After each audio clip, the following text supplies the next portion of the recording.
Now, as we continue to deal with the cost of living crisis, one option is often that processed food that you can buy. Because I hate to say it, it's often cheaper. It is. You know, you can just buy it, chuck it in the oven or the microwave, and there you go. There's a meal for, you know, not a lot of money. But they've got a lot of hidden ingredients, haven't they, that not everybody reckons are particularly healthy for us, and that's why you tend to call them cheap and junk, I suppose.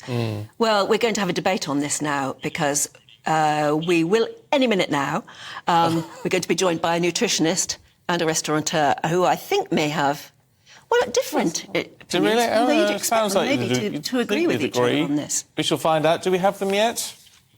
We can go to... we can talk to our nutritionist to begin with then, Rhiannon Lambert. Good to see you, Rhiannon. Look, you can see why people are going for this sort of food. Is it necessarily as bad as we're led to believe? Good morning. I think it's such an important discussion to have because, of course, there have been a lot of headlines about the term ultra-processed foods, and a lot of people now, their diets are mainly processed. You know, if we even look at a can of chickpeas or a slice of bread, that is technically processed food. So not all processed food is bad for us.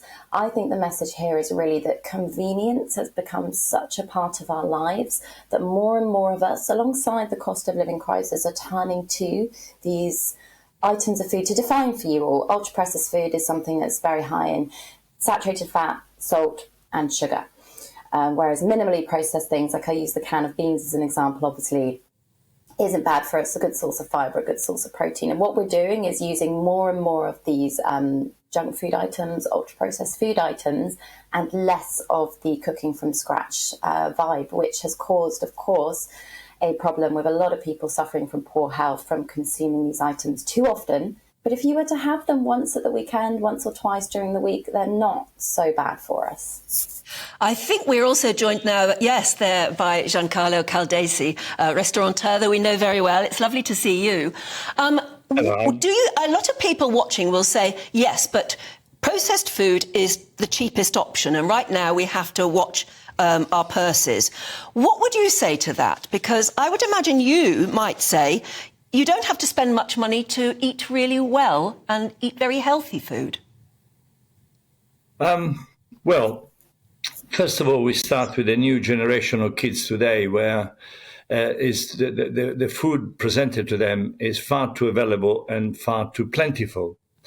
To cook food from scratch actually is not as bad as it looks. It really isn't. And first of all, there's many benefits of cooking food, fresh food. One is your gut health. The gut health is the most important part of our lives. Personally, I was diagnosed as diabetic type 2 in 2011, and I managed to lose 4 stones, cure myself, and be much better. And also we wrote about 5 books on low carb and food, which is really quite available. You can have it, you can do it without much trouble. Also, there's another problem now that our country in England, we seem to spend less money on fresh food than other countries like France or Spain or Italy. So the emphasis on quickness is a little bit a problem. The other thing is the food, the highly processed food, it genuinely creates too many problems for us as a healthy option. There isn't any healthy option on that. And for the big company, in my opinion, and I said it before in your news, many shops sells food which is not fit for human consumption. And it really is true. But we need to get that on board and understand it, that really educating people to cook a little bit, it will be much more advantageous for everybody's concerned. It is really a massive problem. Rhiannon, you can. We all sort of know, if we think about it, we all know that cooking from scratch is going to be healthier. It's quite rewarding, and all those sort of issues. The problem is, even cost aside, everyone's heading out to work. You can't, for a family of 4, who has the time now to do all of that 7 nights a week? Well, this is one of the biggest concerns we face in my nutrition clinic. And of course, I completely am a fan of let's cook more from scratch. But we also have to be quite realistic of different people's lifestyles, barriers to cooking, like you said, time. And it really is a sad situation. But perhaps what we should be doing is prioritizing our health now. We need governmental support here. I'm not just saying it's on the individual. This is a very big debate here. We're talking about the nation's health. And I think everyone deserves access to healthy food. They deserve to be able to afford fresh ingredients to cook that food and have the time.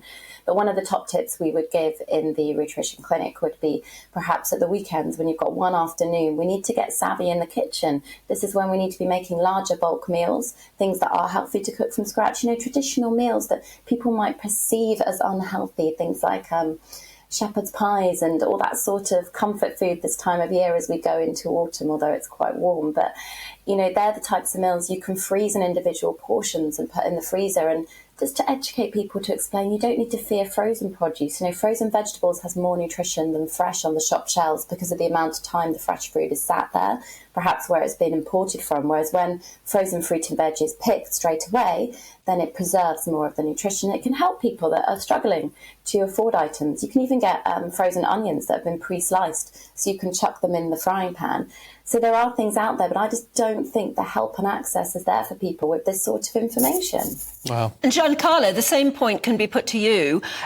Why is it that we Brits are not cooking as much from basic ingredients? We have the same time problems as anyone else in the world. Why are we sort of using it as an excuse to eat ready meals and junk food? Look, I've been in England for 50 years, okay? I had the opportunity to travel in the world and I've been to many countries.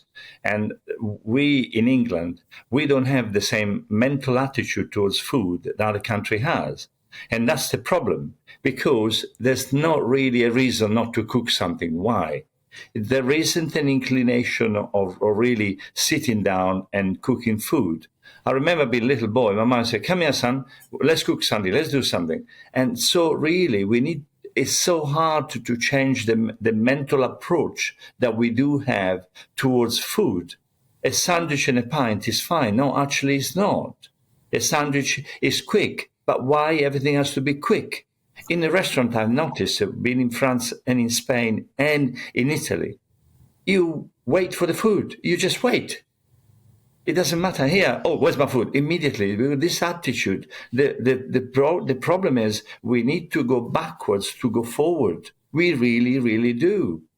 And there is nothing wrong with our produce in England. Fantastic stuff we have. Amazing, believe me, amazing. Well, let's hope a few more people get cooking again, but I can understand the pressures. Giancarlo, Rhiannon, good to see you both.